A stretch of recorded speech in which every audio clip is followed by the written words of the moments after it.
Wel, yma yn y Cylch Moch, mae yna gystadleuaeth arbennig iawn mae'n bore yma. Gystadleuaeth i'r tywyswyr ifanc a cyfle i'r rai sydd wedi bod wrthi efo'i rieni trwy'r wythnos cael cyfle i ddangos y moch dros ei hunain. Ac yn gadw cwmni fi, Liz Rhys, sydd wedi hen arfer tywys y moch, mae Liz. Ie, wedi wneud ers blynyddoedd, ennill fan hyn a mynd mlaen i cynrychioli wedyn ni draw yn Lloegr i Gymru, cystadlu. A mae fe'n chans enfawr i'r rai ifanc fan hyn i cael eisiau cyfle i dangos bod nhw yn gallu dangos y moch yr un peth a'i rieni. A mae'r ffordd i nhw dysgu mewn, mae'r ring fan hyn, mae fe'n saff a hefyd mae rieni nhw'n dod mewn. Felly mae fe'n chans i nhw dysgu sut i wneud am y dyfodol. Ie. A di o'n byd yn wneud efo y moch heddiw, mae o amdan sut mae'r ifanc ma'n tywys nhw o gwmpas a cadw i cwl a bethau, ie? So na ni, mae rhaid i nhw, pan chi dwi'n mynd i'r ring, mae'n rhaid i fe'n bod yn fel ferch, mochyn ferch. So unrhyw oedran, dyn nhw ddim yn, so chi'n gallu rhoi fel dod â badd mewn, oherwydd mae rhaid chi gael 2 handler. So ie, ond dwi ddim amdano'r mochyn heddi, just y pobl sydd yn arwain nhw o gwmpas y cylch. 4 yn cystadlu fan hyn. Mae yna 2 frawd, Harry ac Arthur Hayward o Sir Morgannwg, a mae gennym ni Annes Mai Roberts o Wynedd. Ni'n nabod Annes, dwi'n nabod rhieni Annes yn cystadlu efo'r moch Cymreig, teulu yr Oink Oinks. Ie, yna ni, so mae Annes efo'r mochyn Cymraeg lan fyna. Mae mochyn gwyn arall fan hyn, jyst ar bwys ni, sydd yn British lop, a wedyn ni mae'r 2 frawd gyda saddleback, yr un fryd sydd fi'n cadw wedyn ni gytre. So. Lily Nicholas y gosa ato ni fan hyn efo'r sgwrs efo'r beirniad. Emily Paddock o Swyr Stafford sy'n beirniadu. A mae'n neis gweld i'n siarad efo'r tywyswyr ifanc yma. 7 ac 8 oed ydyn nhw. Felly mae nhw'n ifanc iawn, a mae nhw'n edrych yn hollol gyfforddus efo'r moch, rai fi ddeud ydyn nhw. Ie, a mae fe'n neis bod Emily yn beirniadu, mae hi'n ifanc ei hun, felly mae fe'n dangos, mae'r pobl fel oedran 7 a 8, mae nhw gyda rhywbeth i disgwyl am y dyfodol.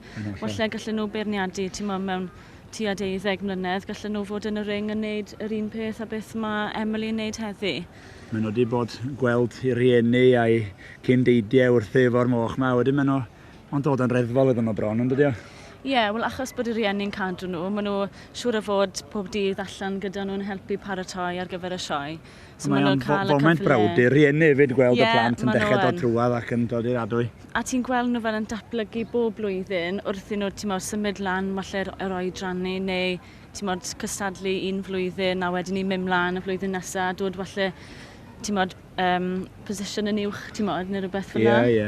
Faint mor hyn sy'n rhaid i chi fod te i ddangos yn y prif gystadlaethau?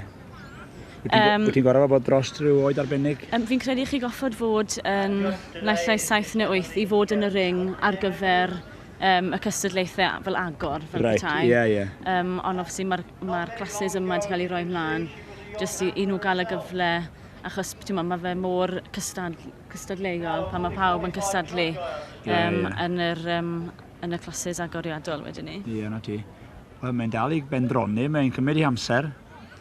4 yn cystadlu, gwni weld mewn chydig pwy sydd wedi mynd â hi. Moch, mae'r tywyswyr ifanc yn dal i ddangos ei sgiliau i'r beirniad. Y tywyswyr ifanc rhwng 7 ac 8 oed ydy hain. Liz Rhys yn cadw cwmni fi. Mae wedi bod yn pendroni no hir wan yn beirniad, Miss Emily Paddock. Ti'n meddwl bod wedi gwneud penderfyniad erbyn hyn? Ie, fi'n credu bod hi, ond yn amlwg, mae'n anodd pan mae pawb, maen nhw'n real trial. A maen nhw dim ond yn 7 ac 8, felly mae eisiau hi roi y cyfle i bawb, i dangos beth maen nhw'n gallu gwneud, really. Mae'r moch, mae fatha unrhyw anifel, os dyn nhw'n gweld gwendid yn y tywyswr, mae nhw'n manteision syth yn dydyn nhw. Ie, so, na gyd sydd â chi yw'r fel bod a stick. So mae'r stick chi'n defnyddio i cadw y fochyn fynd, cadw nhw i symud o gwmpas y cylch, a wedyn mae'r bod jyst i, fel fach o fel protection ma fe yn erbyn mochyn eraill, a hefyd i sicrhau bod nhw ddim yn mynd mewn i'r cornel a aros fyna, really. Dwi'n meddwl bod wedi penderfynu, ti'n gwybod, mae'r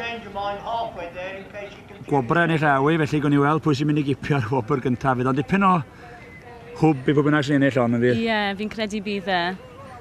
Mae'r Maen nhw gyd yn y cornel nawr, ie. Mae hwn yn brawf yn ei hunan iddyn nhw. Ie. A dwi'n meddwl bod y wobr gyntaf mynd i i Anes. Anest Mai Roberts, ie, efo'r mochyn Cymreig. Ie, efo'r mochyn Cymreig. Wel, wir, mae'r teulu Roberts yn cael wythnos arbennig. Ie, maen nhw yn, a maen nhw'n rhoi, ti'n modd, siwr gymaint o amser mewn i'r moch. Mae fe'n neis i weld e.